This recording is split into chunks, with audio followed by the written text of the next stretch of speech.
Hi, and welcome back to Cooking with Katie. I'm a registered dietitian with White Earth Public Health. Heather and I had such a great time cooking together. We're back at it again. Hi, welcome back to my kitchen. I'm Heather, a registered nurse with White Earth Public Health. This week we are cooking with the crock pot.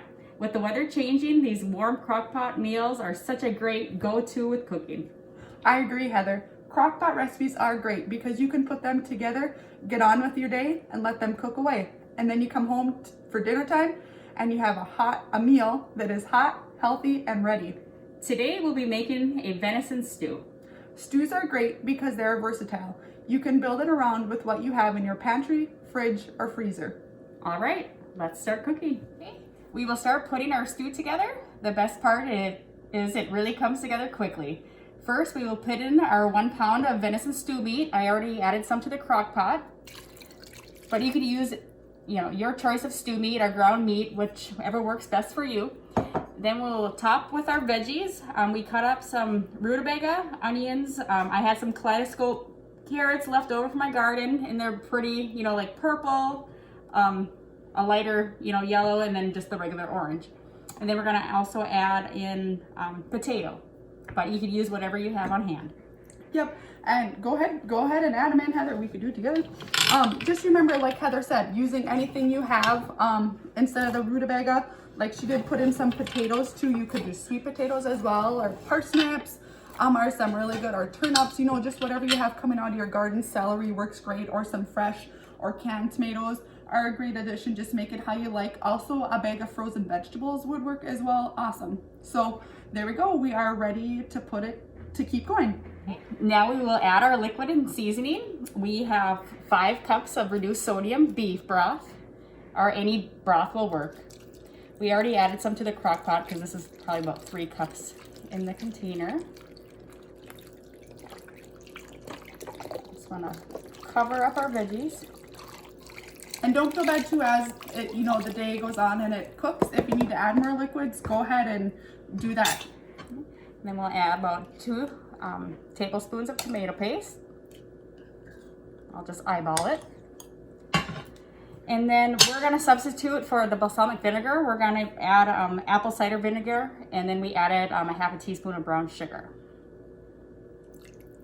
All right, and then to season up, we are gonna throw in, this is 3 teaspoons or 3 cloves of minced garlic. Actually, Heather had some really giant garlic, so it's just 1. So use what you have to make what you need. So sometimes it doesn't always work that way. And then also we're gonna throw in 2 bay leaves, and then 1 teaspoon of thyme. Oh, that was a little. That's okay. There we go. All right. And then I'm just gonna go ahead and start stirring, and then I'm gonna just sprinkle in a little bit of pepper. It does call for salt, but we're just gonna hold off on that just because sometimes with the broth and the meat, it might get a little bit salty on us. So we will just let this combine a little bit. Now we will cover, and depending on time, can cook on high for 3 to 4 hours or on low for 7 to 8 hours. You want to cook until the meat is cooked through. Our venison we are using today was cooked since it was being canned last year, but we will still let it cook away with our flavors. Also remember, this can be done in the stove as well. You just want to put everything together in like a heavy baking dish, and then you can cook it at 325 degrees for about 1.5 to 2 hours. Again, just making sure that your meat is cooked all the way through. All right, we will just let this cook away and become delicious. Okay, so the stew has been cooking for about a couple hours in the crock pot, and I'm also going to add about a cup of shredded cabbage to it.